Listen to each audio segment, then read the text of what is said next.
COVID-19 is not just a dangerous respiratory disease, it also messes with our heads. Just when we start to applaud the fact we're bringing it under control, it breaks free and causes chaos. This week, it's been Perth and Melbourne's turn to face the consequences. But tonight, a sight to make all Australians smile with relief. For the first time, we're taking you inside the Melbourne facility where 50 million doses of COVID-19 vaccine are starting to be produced. Just getting to this point has been an enormous and impressive undertaking, and proof of the brilliance of scientists, including many Australians all over the world. If it was going to happen anywhere, the magnificent grounds of Oxford University is the perfect location. A scientific feat, the speed of which no one thought possible. Right at the start, people were saying, oh, it would be 18 months or so before we have a vaccine, which would have put us into, June 2021 without vaccines. And now it's being used, and that's just wonderful.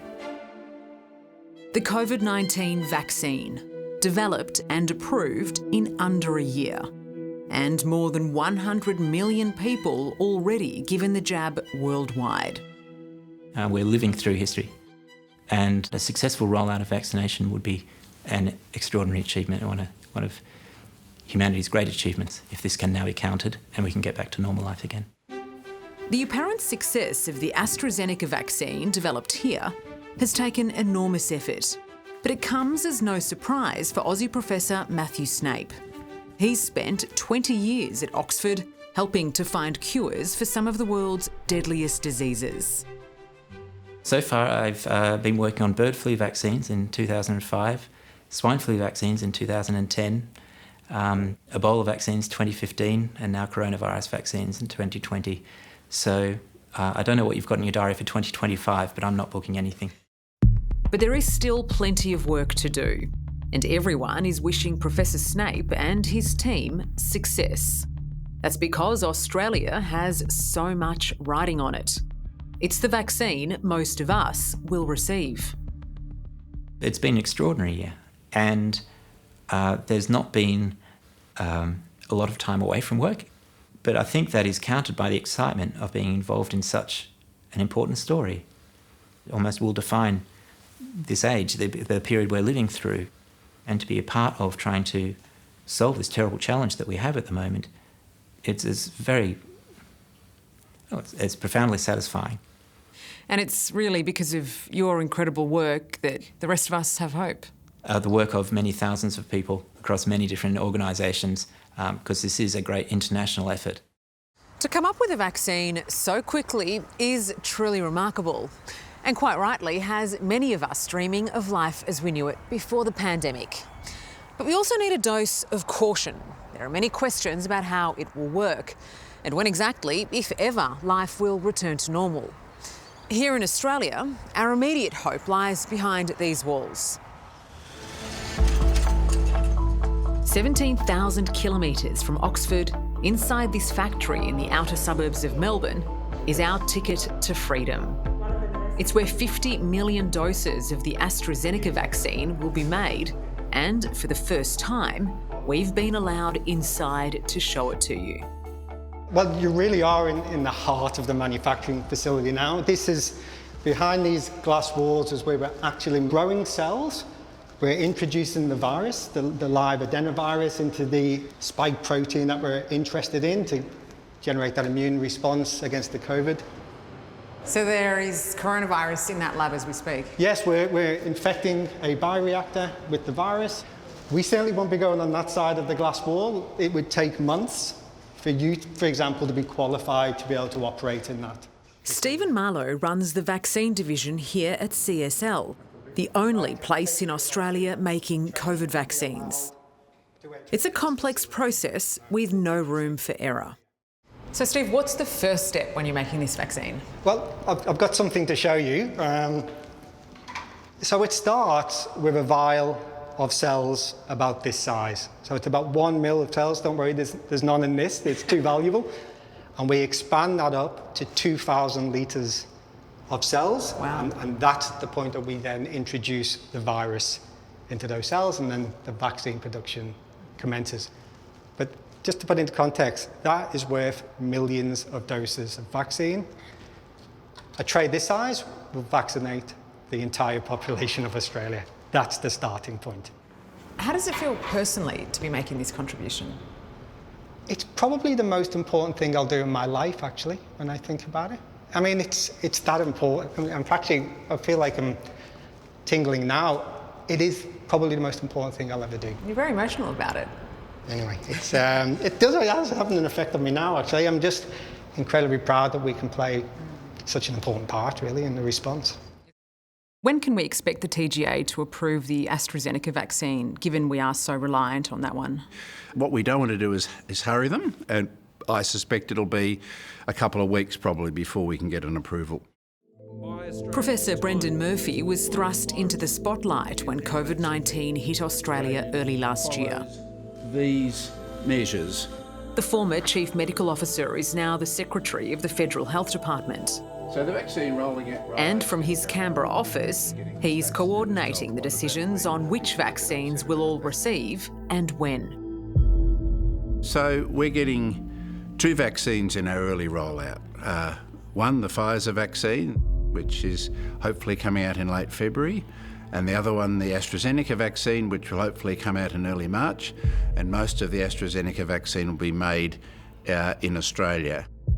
And they are 2 really good vaccines, in my view.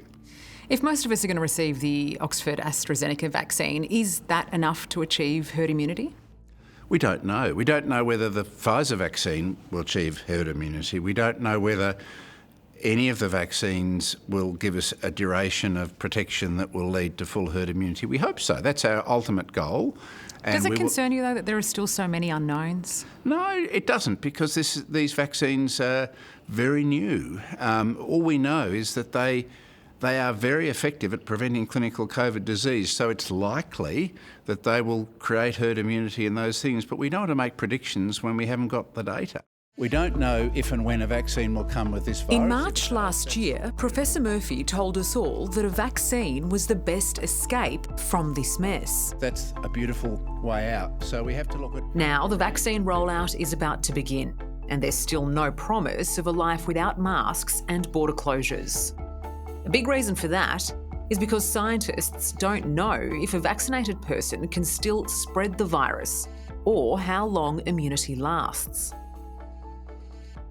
And how much of Australia needs to be vaccinated before we can even look at lifting any restrictions, be it mask wearing, for example? We obviously want to aim for over 90%. We have that sort of vaccination rate in our childhood immunisation programs up to close to 95%. That's ambitious, though, for a new vaccine. It is ambitious, but the more we get, the more I think we will start seeing some relaxations. And even if every single Australian is vaccinated, does international travel really depend on what the rest of the world is doing? Would we still need to do the 2 weeks quarantine? Not necessarily. Not if we don't believe that you'll bring the virus back, and if the rest of our population is also protected. So it may well be that the quarantine relaxations will progressively be made as we get the population vaccinated. Well, that's something to be hopeful about. It is hope. There's a lot of hope. These vaccines are far better than any of us hoped, and coming far earlier than any of us hoped. And I think we have light at the end of the tunnel now. We just have to not be too impatient. For the scientists behind the AstraZeneca vaccine, the pathway out of a lockdown Australia is simple.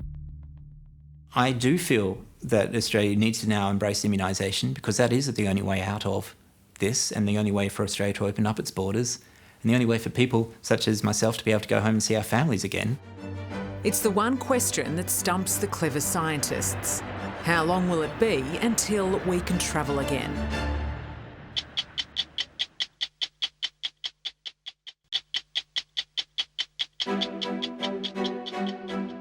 I would love to hop on a plane and visit my friends in Australia, but I don't think that's the time to do it right now. How long before you can do that, do you think? It's going to depend on how well we contain the spread of virus.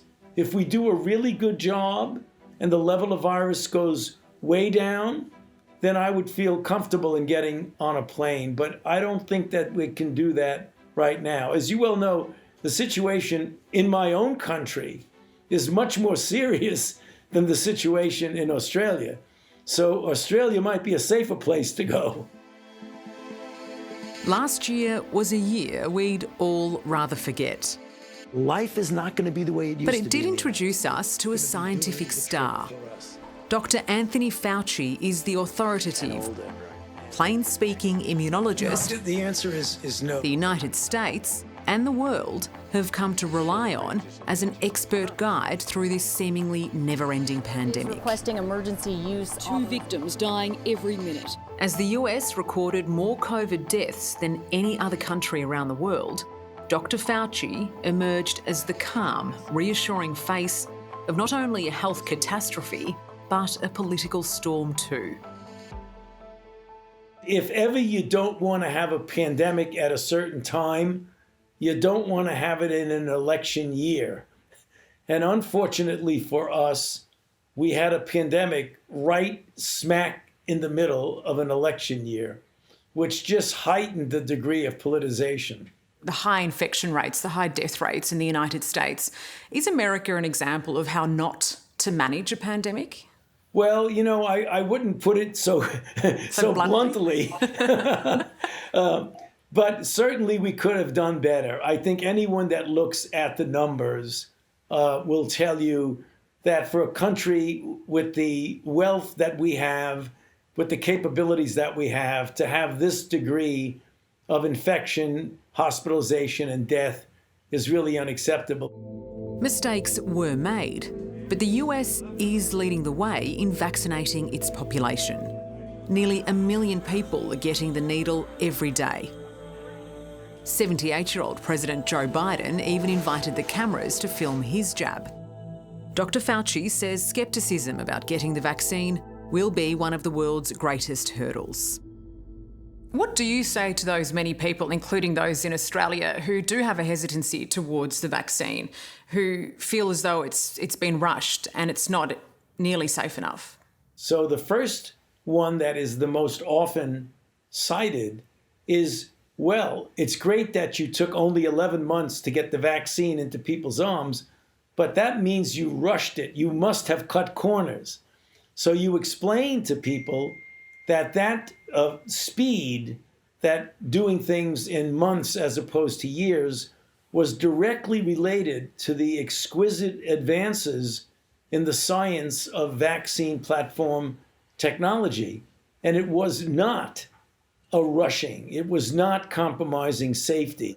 It was purely a manifestation of the advances in science.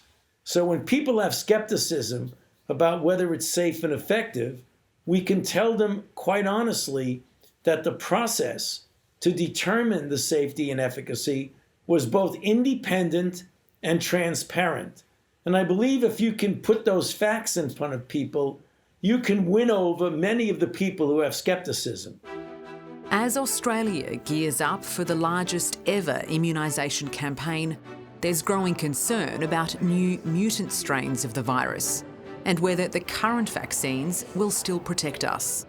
It appears from the experience in the UK and in South Africa that the mutants appear to be more easily transmissible than what we call the wild type or original virus.